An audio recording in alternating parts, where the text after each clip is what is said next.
Perkenalkan, nama saya Luffy Kirinata, NIM 22111110003 dari kelas BKB semester 6, absen ketiga. Dan ini dosen pengampu MK Praktikum Assessment Test dan Non-Test yaitu Prof. Dr. Iketut Darsana, M. PD, dan Wayan Eka Paramarta, S. PD, M. PD. Selamat siang semuanya. Pada semangat ya, tapi yang di belakang rasanya kurang semangat. Lagi sekali. Selamat siang semuanya.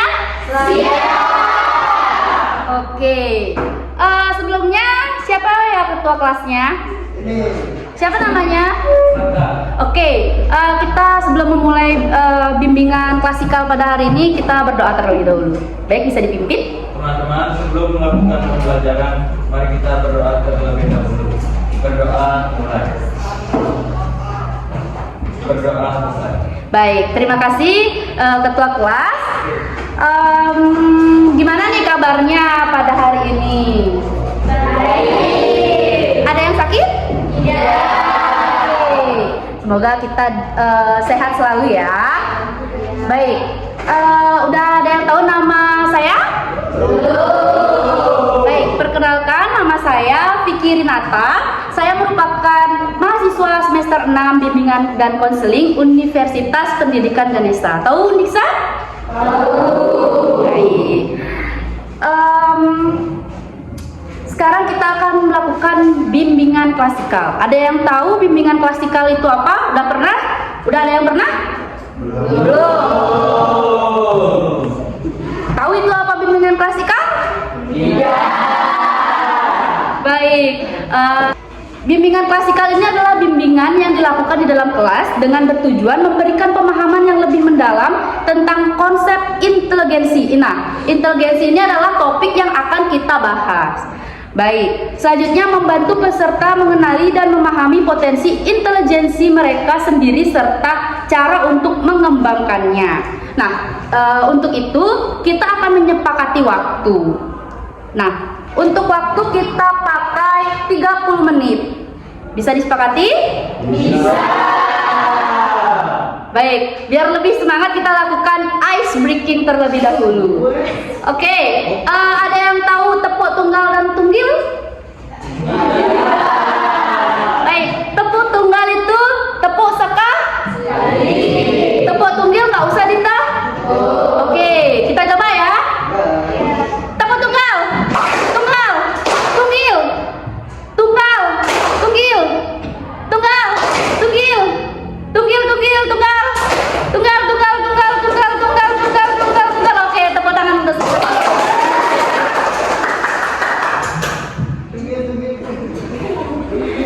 Baik, kita akan lanjut ke materi pada siang hari ini. Semoga kita masih semangat ya, karena udah siang-siang.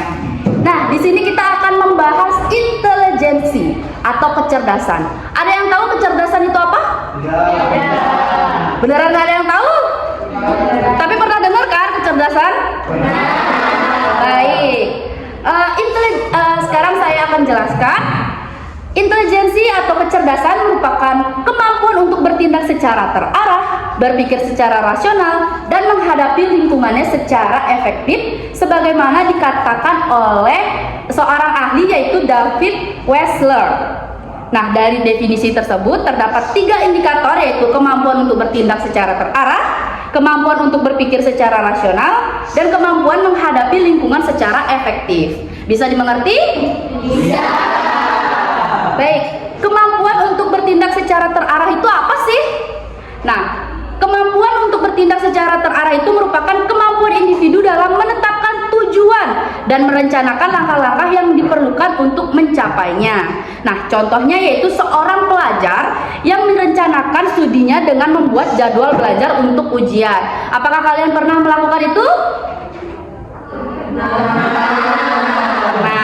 Oke, selanjutnya indikator kedua yaitu kemampuan untuk berpikir secara rasional. Apa sih itu ya? Nah, kemampuan untuk berpikir secara rasional itu merupakan kemampuan yang melibatkan penggunaan logika.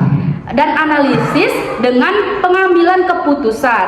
Nah, contohnya adalah seorang siswa yang dihadapkan pada dua pilihan program studi.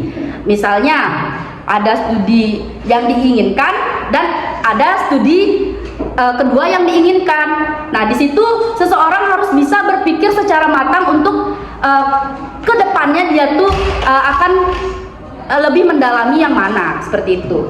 Lalu ada kemampuan menghadapi lingkungan secara efektif, yang dimana kemampuan siswa untuk beradaptasi dengan lingkungannya.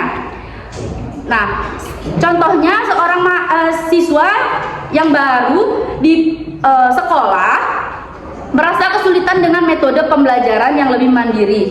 Nah, dia lebih proaktif mencari bantuan ke guru dan teman-teman untuk melaksanakan tugas, menyelesaikan tugas-tugas atau PR-nya. Nah, dari pengertian tersebut, apakah ada yang bertanya? Ya. Baik, saya lanjut. Terdapat faktor-faktor yang mempengaruhi intelijensi seseorang. Yang pertama yaitu ada faktor bawaan, genetik, yang dimana memainkan peran penting mewujudkan bahwa ada korelasi yang signifikan antara IQ individu dengan orang tua dan anggota keluarga lainnya. Mungkin kecerdasan kalian itu bisa dipengaruhi oleh orang tua. Dan yang kedua yaitu faktornya lingkungan sosial dan ekonomi, di mana lingkungan sosial dan ekonomi ini seseorang dibesarkan memiliki dampak besar terhadap perkembangan intelijensi. Kalian itu atau anak-anak yang tumbuh dalam keluarga dengan latar belakang pendidikan yang baik dan akses sumber daya pendidikan yang baik juga cenderung memiliki tingkat intelijensi yang tinggi. Sama seperti misalnya orang tuanya menjadi guru, pasti ada keinginan dari orang tuanya anaknya juga menjadi guru atau yang sederajat lainnya lebih tinggi. Nggak mungkin orang tuanya menyuruh anaknya menjadi pengemis. Ngerti? Ngerti. Baik, yang ketiga ada faktor kondisi fisik dan kesehatan, lalu ada iklim emosional dan yang kelima kematangan fisik dan psikis. Nah, dari faktor-faktor tersebut, apakah ada yang ditanyakan? Baik, jika tidak, terdapat contoh-contoh intelijensi yang rendah dan tinggi. Nah, untuk contoh intelijensi yang rendah, yaitu yang pertama kesulitan dalam memecahkan masalah, yang dimana seseorang yang sulit untuk menemukan solusi dan dalam situasi memerlukan pemikiran kritis atau analitik. Yang kedua yaitu individu yang tidak dapat menyesuaikan diri dengan perubahan lingkungan, seperti kesulitan untuk beradaptasi dengan metode baru di lingkungannya. Lalu yang ketiga yaitu seseorang yang mengalami kesulitan dalam memahami konsep-konsep baru, misalnya tidak dapat mengikuti pelajaran di sekolah meskipun lelah diajarkan beberapa kali. Lalu yang keempat ada individu yang tidak mampu berinteraksi dengan baik dengan orang lain, misalnya kesulitan dalam memahami isyarat sosial atau emosi orang lain. Nah, untuk intelijensi yang tinggi terdapat contohnya yaitu dosen saya pribadi yang bernama Prof. Dr. Ketut Darsane, yaitu seorang dosen yang berinteligensi tinggi, di mana beliau merupakan seorang yang telah menempuh pendidikan dari jenjang rendah hingga jenjang tertinggi, dan juga beliau mampu menjadi seseorang guru besar di program studi bimbingan dan konseling, serta beliau juga mampu membuat inovasi-inovasi baru. Baik, selanjutnya ketua kelas tadi kan sudah saya kirimkan untuk link contoh-contoh intelijensi dari indikator-indikator. Maka dari itu kalian bisa membukanya dan saya akan memandu. Baik, yang pertama yaitu dari indikator kemampuan untuk bertindak secara terarah. Ini contohnya yang positif. Sekarang ini aku kayaknya jadi lebih disiplin deh, jadi lebih terarah juga. Soalnya aku buat rencana to-do list gitu. Serius? Kamu kayaknya udah sibuk banget sih sekarang ya? nggak sibuk sih, cuma aku buat kayak to-do list. Soalnya kayak misalnya hari Senin itu aku fokus belajar matematika, terus Selasa aku fokus belajar bahasa Inggris. Jadi nanti pas ujian itu aku nggak panik.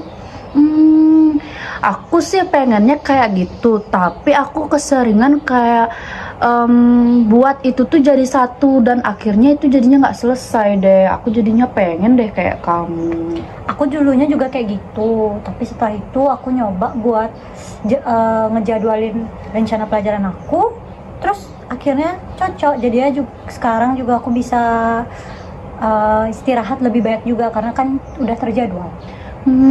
Aku rasa sih kamu itu udah nunjukin kalau kamu itu udah bisa menunjukkan kemampuan bertindak secara terarah sih ya. Oke deh, nanti aku bakalan nyoba kayak kamu juga biar aku juga bisa terarah. Oke. Lalu sekarang ada yang negatif.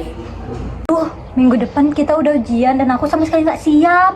Loh, bukannya kamu udah ngerencanain belajar dari minggu lalu ya? Udah sih, tapi lebih enak buat nonton drakor sama scroll medsos.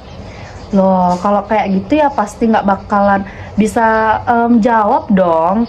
Nah, mungkin kamu coba deh buat bikin daftar kegiatan biar nanti kamu tuh bisa terarah dari kegiatan A sampai kegiatan selanjutnya.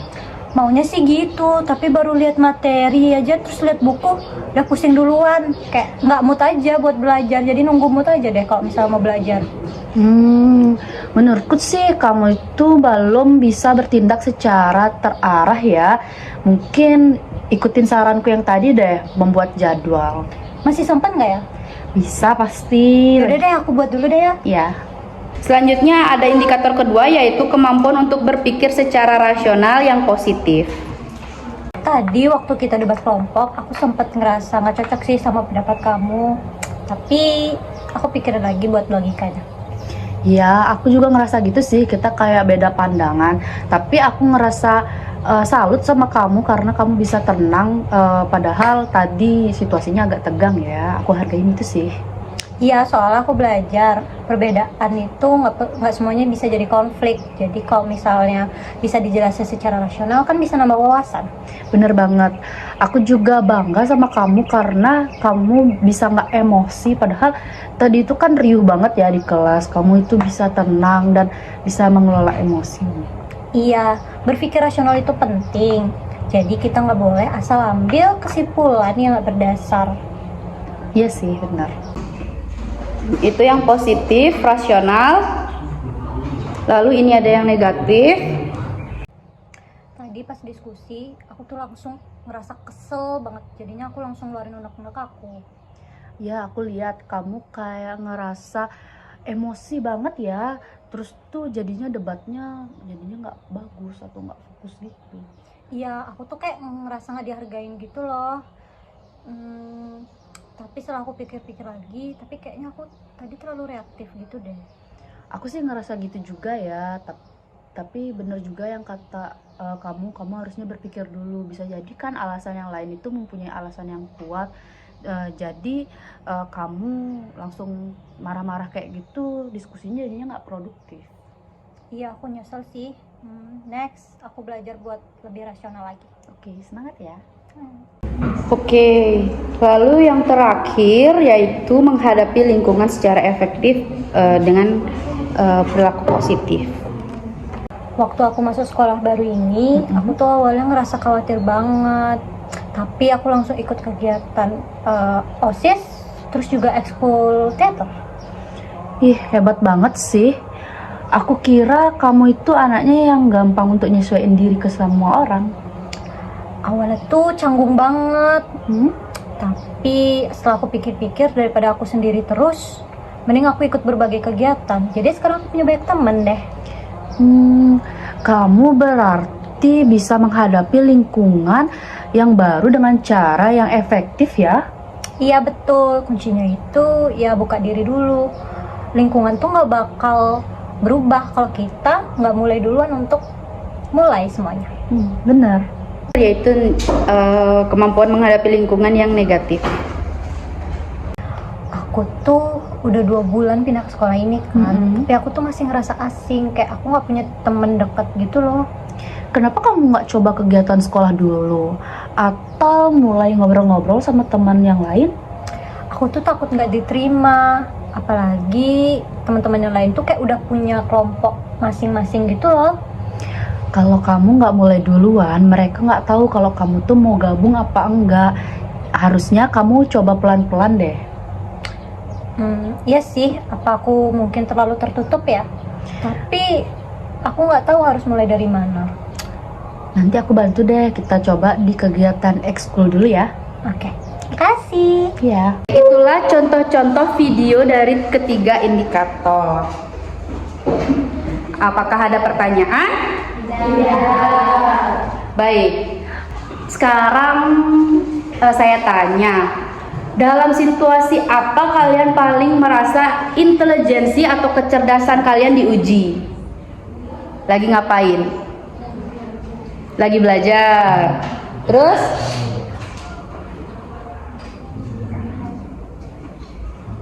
Ujian, oke. Dan gimana sih cara menghadapinya? Yang tadi ngomong ujian, gimana sih cara menghadapinya? Kalau misalnya lagi ujian nih, gimana cara gininya?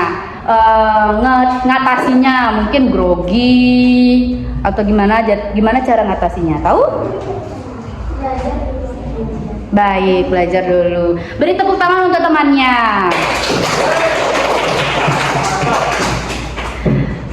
Siapa di sini menyadari intelijensi rendah atau tinggi? Ada yang menyadari? Misalnya intelijensi rendah, suka bolos, suka melanggar, ada? Tidak. Oh tidak, baik, bagus ya kelas jadi. Terus yang punya intelijensi tinggi, yang suka-suka jawab ke depan, yang suka fokus terhadap materi, ada? Ada. Siapa itu orangnya? Semua. Semua. Bagus ya. Baik, karena saya sudah memberikan materi, mungkin ada yang ingin bertanya? Tidak. Baik, karena tidak, kita lanjut ke tahap kakak akan memberikan sebuah kuesioner. Baik, ketua kelas bisa dibagikan ke temannya.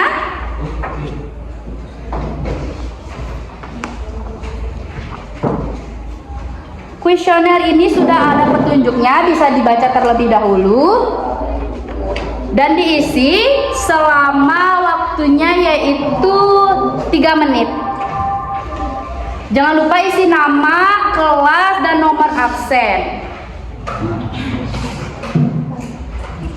Bisa dimengerti? Bisa. Ada yang ingin ditanyakan? Tidak. Baik.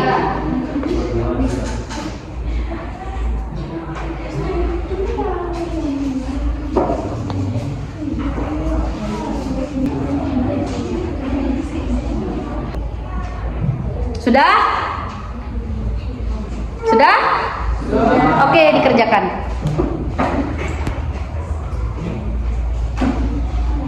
Terima kasih.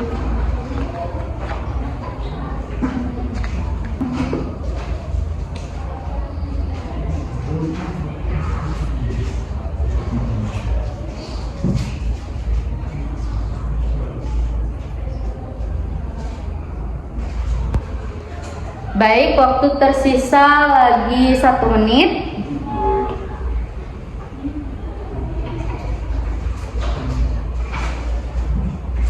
Jangan lupa diisi identitasnya ya sebelum dikumpul.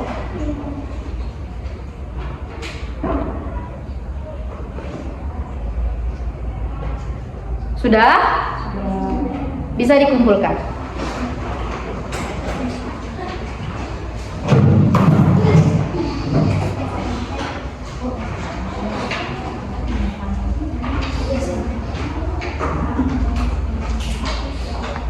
Baik, terima kasih. Baik, kita akan lanjut ke tahap selanjutnya yaitu evaluasi. Apakah ada di antara kalian yang bisa meringkas apa aja sih yang tadi kita bicarain. Sedikit saja dari 1 atau 2 orang. Ngomongin apa ya sih tadi di materi kita? Mungkin ketua kelasnya ngomongin topik apa sih tadi?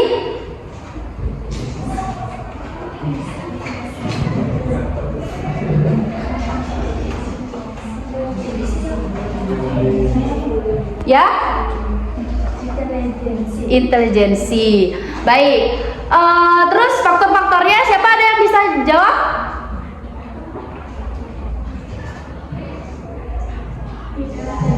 Tidak. Oke, mungkin kurang menyimak ya. Baik, tidak apa-apa. Maka Ibu simpulkan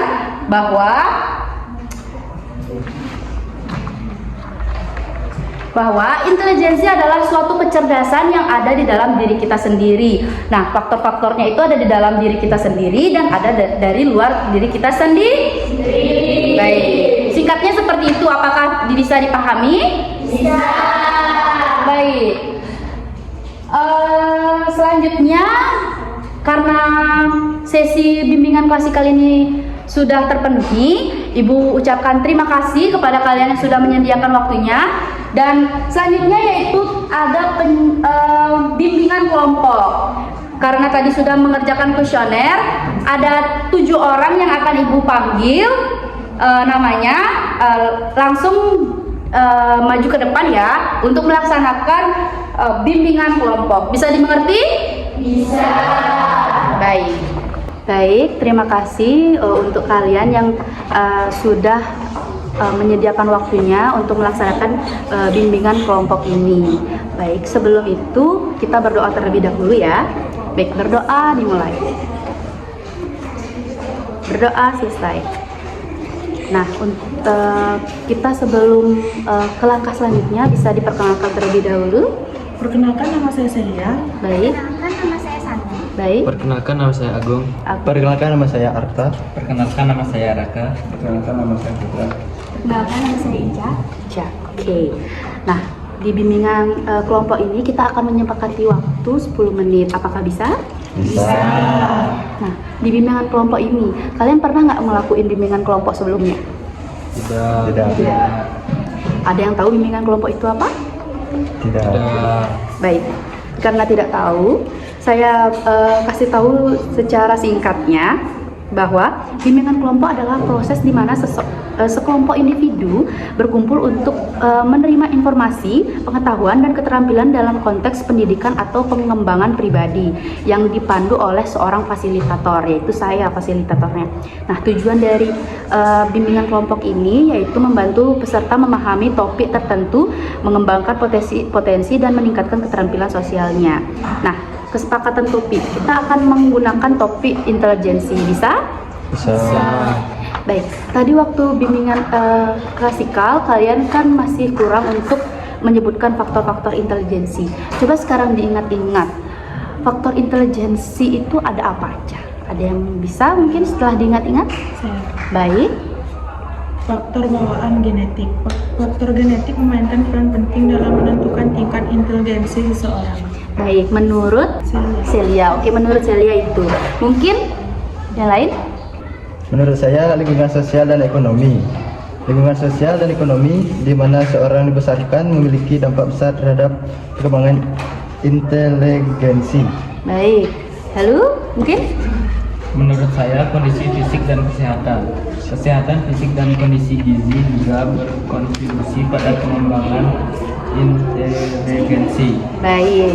Mungkin siapa lagi? Ada? Menurut saya iklim emosional. Bisa dikeraskan suaranya? Menurut saya iklim emosional dan simulasi normatif lingkungan emosional di mana seseorang dibesarkan saat mempengaruhi perkembangan inteligensi. Oke. Ada lagi? Menurut saya, minat dan motivasi individu dalam belajar sangat penting untuk perkembangan inteligensi. Baik, karena semua sudah mengerti, apakah ada yang ingin ditanyakan kembali tentang faktor-faktornya? Tidak. Tidak. Baik.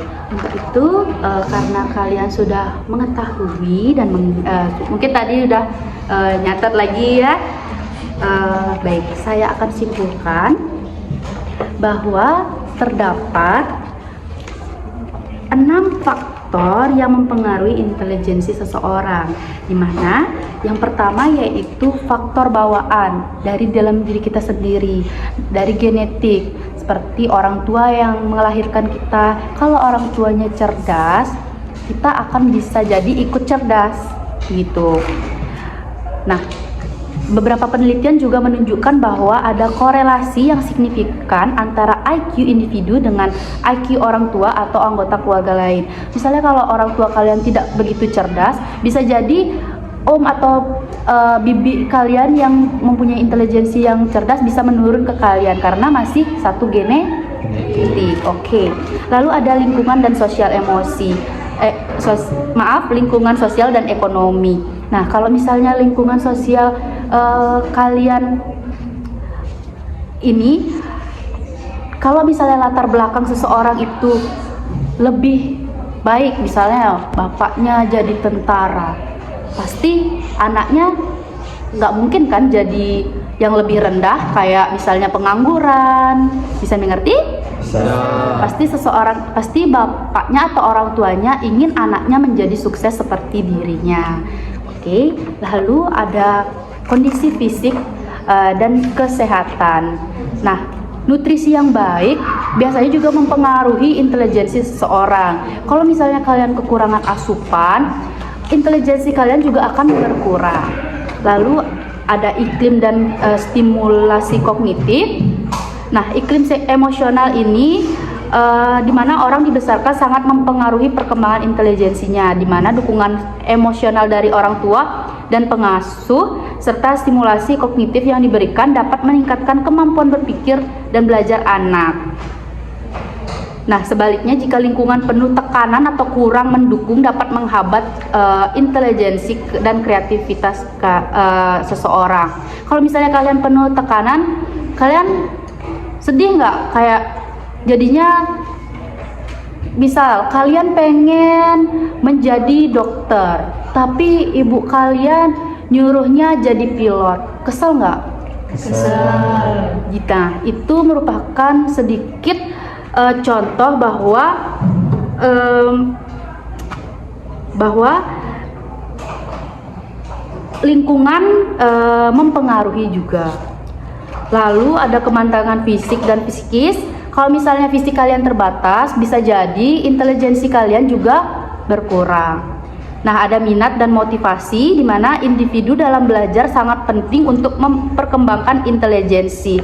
Nah, seseorang yang memiliki rasa ingin tahu yang tinggi dan dorongan yang mengeksplorasi pengetahuan baru akan lebih aktif dalam proses belajar.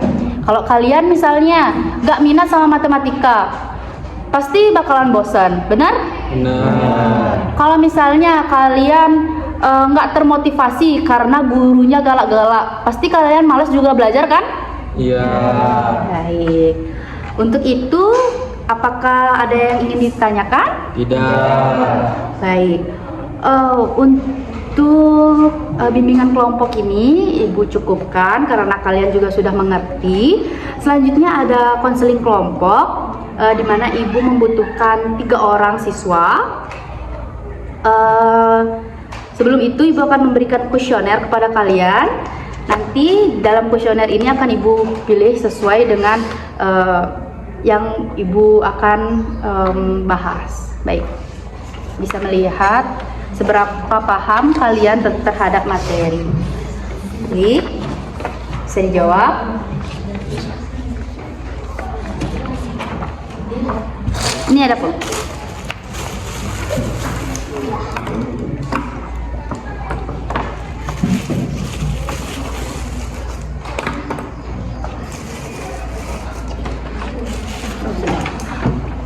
Bisa dijawab dalam waktu 3 menit.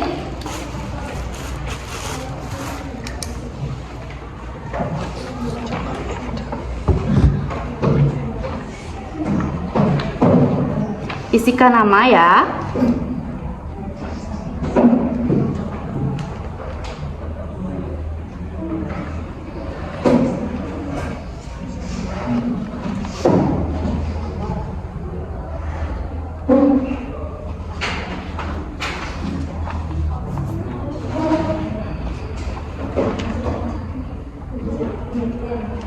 Baik, waktu tersisa 2 menit.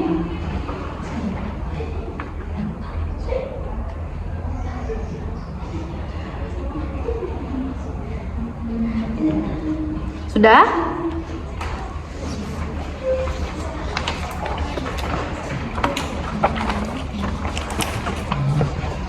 Baik, terima kasih sekali lagi atas partisipasi kalian.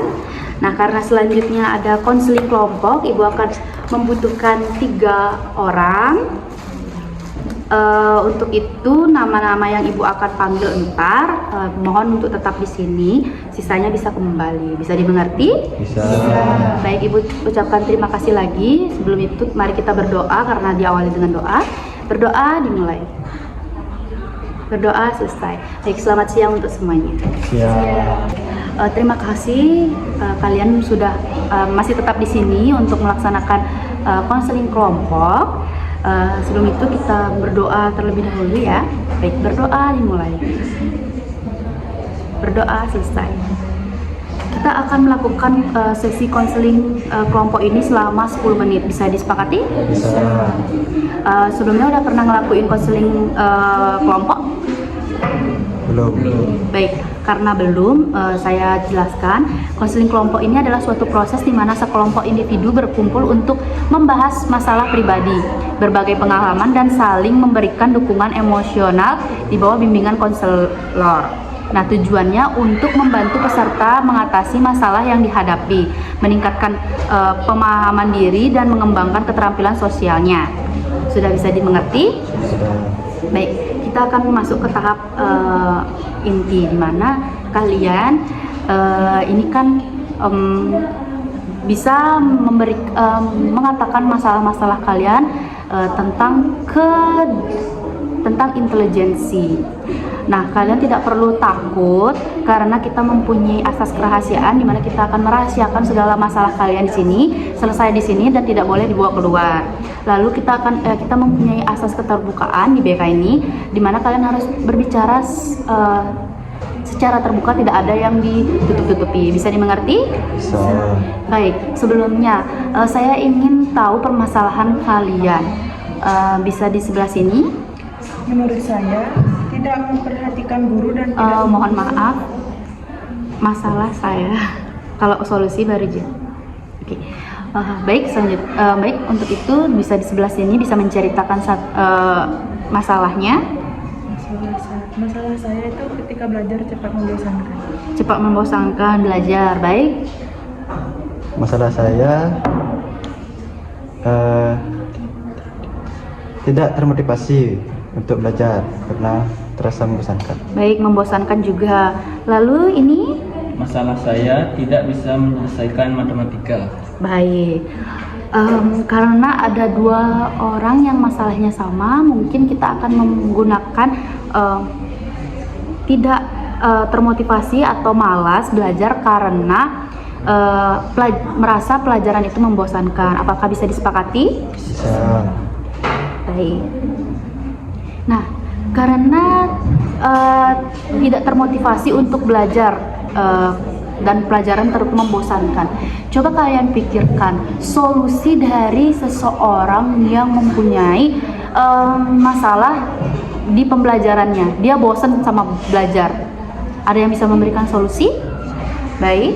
Menurut saya bisa mengubah suasana belajar. Seperti Mendengarkan musik. Tuh. Ya. Oke, bisa mengubah suasana belajar. Lalu bisa Menurut saya bisa mencuci muka agar mencuci muka. Oke, karena mungkin bosan di dalam kelas ya. Baik.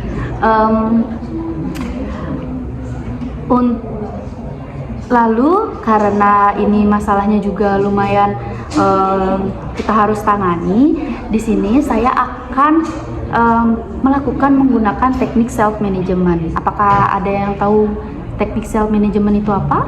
Tidak. Baik.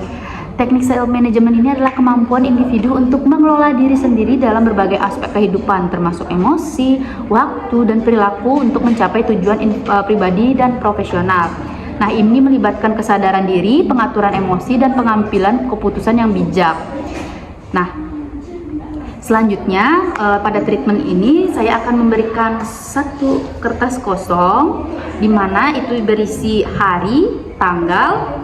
Untuk hari ini saya ingin tahu kegiatan kalian sehari-hari.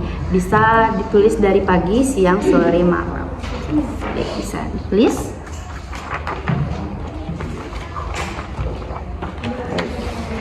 Bisa ditulis kegiatan kalian dari pagi, siang, sore, malam.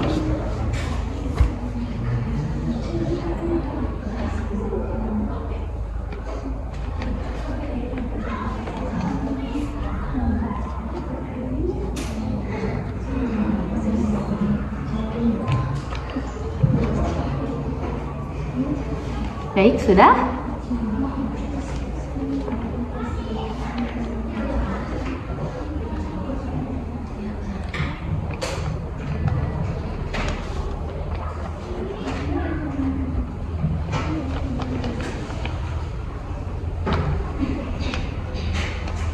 Sudah.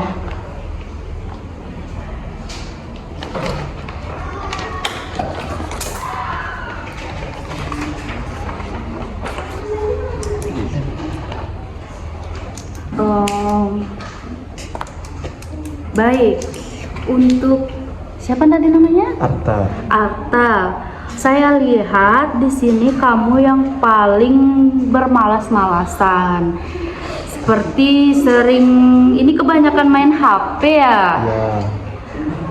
Baik. Jadinya kamu nggak ada motivasi untuk belajar, benar? Benar. Baik. Oke. Selanjutnya ini juga Selin, lebih scroll TikTok sering-sering ya. Baik. Untuk Raka, lebih sering main layangan. Iya.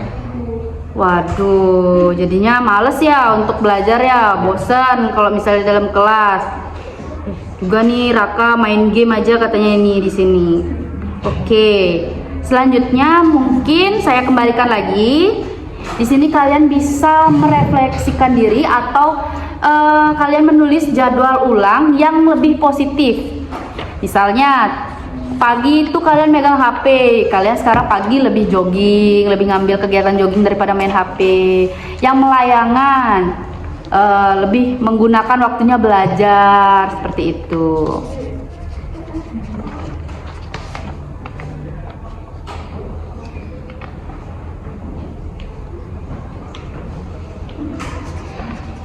Baik, sudah?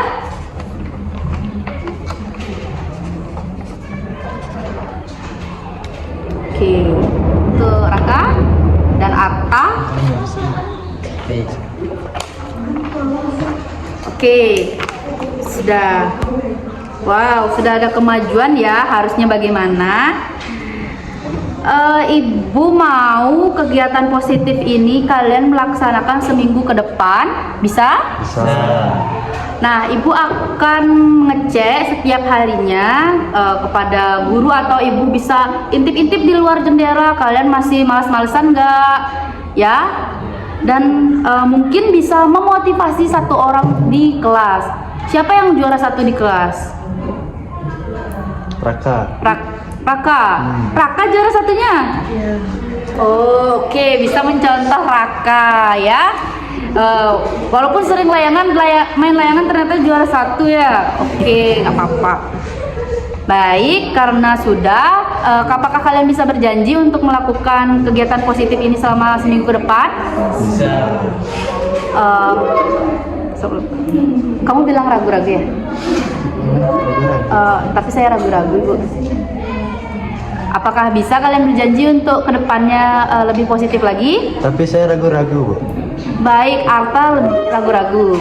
Baik, untuk Raka, Ibu akan memberikan treatment selanjutnya kalau begitu. Baik, karena sesi bimbingan konseling kelompok, karena sesi konseling kelompok ini sudah berjalan, Ibu harap kalian bisa melaksanakan kegiatan-kegiatan positif itu lebih lanjut lagi seminggu ke depan. Baik, untuk itu Ibu ucapkan terima kasih. Untuk Arta bisa diam di sini terlebih dahulu karena kita akan melanjutkan ke sesi konseling individu. Bisa dimengerti?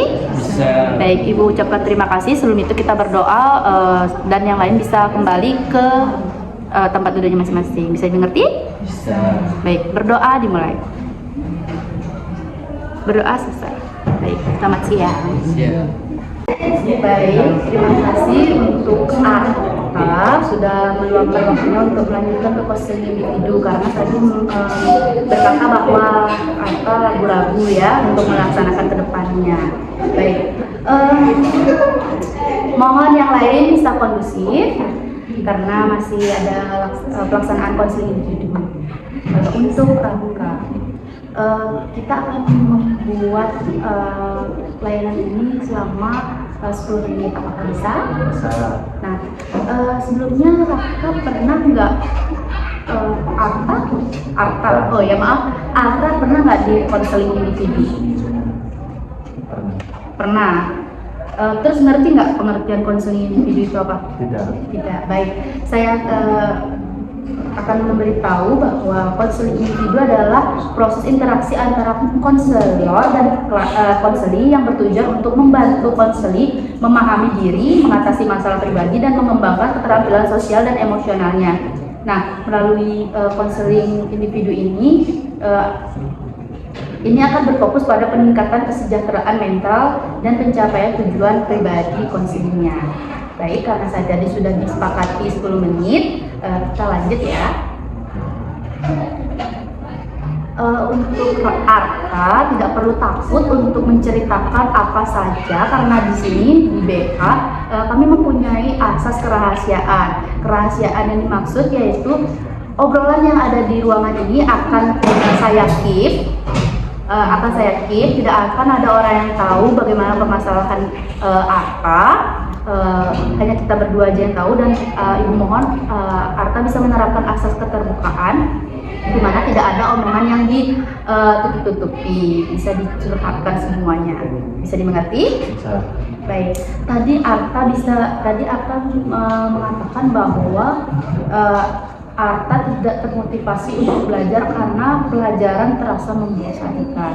Nah, Ibu boleh tahu nggak kenapa Arta itu merasa pembelajaran itu membosankan? Apa yang terjadi di kelas? Karena jarang diajak teman-teman, sama orang tua juga jarang motivasi. Kurang perhatian gitu. Baik, berarti alasannya itu karena teman-teman nggak ada yang ngajak gitu, jadinya malas di kelas. Lalu ada orang tua yang kurang memperhatikan. Baik, selain itu mungkin ada alasan lainnya? Tidak. Baik, Ibu akan mencoba menggunakan teknik self management lagi untuk kasus apa ini. Tadi sudah diterangkan ya bahwa tekniknya self management itu untuk pengendalian diri. Selanjutnya Ibu akan kembali memberikan lembaran kosong di mana Arta bisa menceritakan kesehariannya itu ngapain aja dari bangun tidur sampai tidur lagi.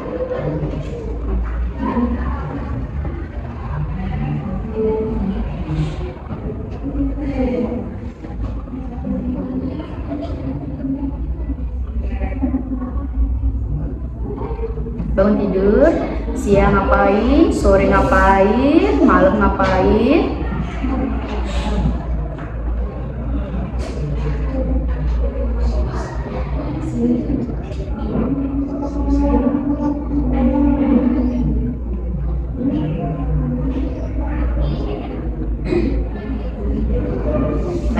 sudah. Berarti emang ini ya kesehariannya dimana Arta bangun tidur udah bermain HP, siang udah keluar lagi, terus malam lagi keluar. Nah, di kelas ada nggak guru yang kamu nggak suka? Ada. Kenapa kamu nggak suka sama dia? Galak kah? Karena Kamu suka marah-marah kah?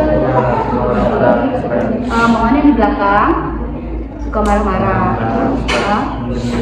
Suka nyindir-nyindir gurunya karena Arta itu malas untuk belajar, jadinya tidak termotivasi.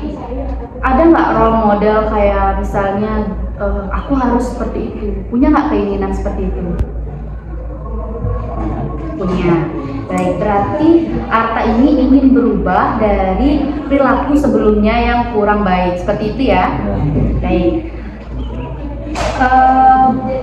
Arta mau berubah berarti ya? Mau.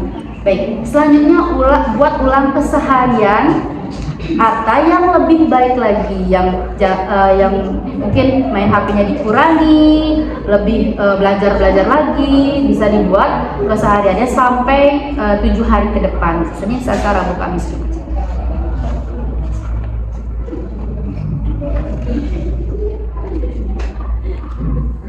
Yang lebih baik lagi dari sebelumnya.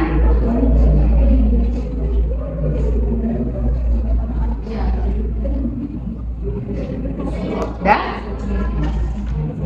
Baik, sudah. Wah, sudah ada perbaikan yang cukup besar ya.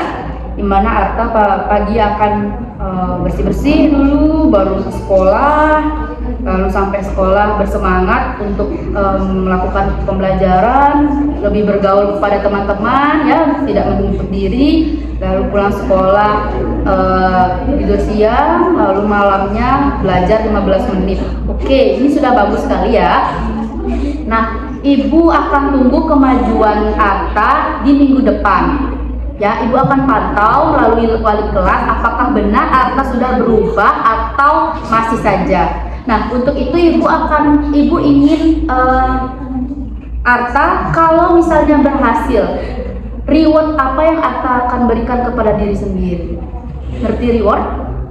Hadiah apa yang bakal Arta berikan ke diri sendiri karena Arta bisa lebih baik lagi?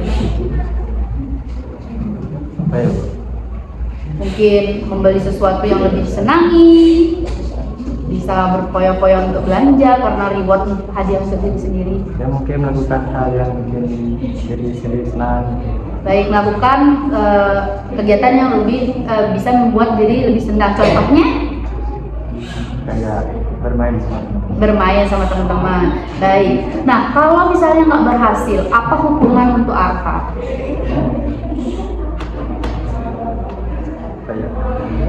Apakah HP-nya disita, tidak bermain HP lagi, atau mungkin yang lainnya? bakal nggak dikasih keluar. Oh, berarti Arta nggak akan keluar dari rumah begitu karena sering-sering keluar rumah. Oke. Ibu harap omongan dari Arta, perjanjian dari Arta bisa lakukan sepenuhnya karena Ibu harap Arta itu ada perubahan karena Ibu percaya bahwa Arta bisa lebih baik lagi. Oke? Untuk itu ada yang ingin ditanyakan? Baik, tidak. Maka dari itu konseling individu ini Ibu cukupkan deh. Terima kasih sudah mengikuti konseling individu ini dengan baik.